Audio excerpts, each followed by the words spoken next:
बिस्मिल्लाहिर्रहमानिर्रहीम। अस्सलामुअलैकुम। मैं हूं शेख वकास। यहाँ पे एक और आपको ब्रेकिंग न्यूज़ देता चलूँ। एहसास कफ़ालत वालों के हवाले से वो माएँ बहनें जिनको 6 महीने पहले किस्त मिली थी और अब वो इंतज़ार में हैं, तो उनकी तारीख अनाउंसमेंट कर दी गई है।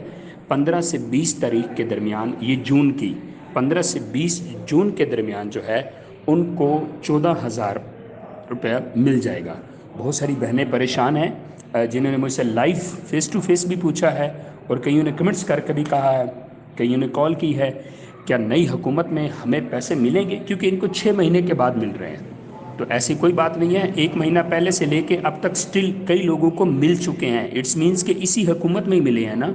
तो जो नए लोग हैं, सॉरी, जो नई गवर्नमेंट है वो आपकी पॉलिसी को बरकरार रखे हुए है।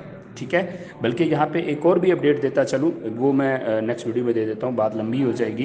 तो फिलहाल एहसास कफ़ालत वाले जो हैं उनको 15 से 20 जून के दरमियान, बजट के ठीक 5 से 10 दिन के बाद उनको पैसे मिल जाएंगे, 14,000 रुपया।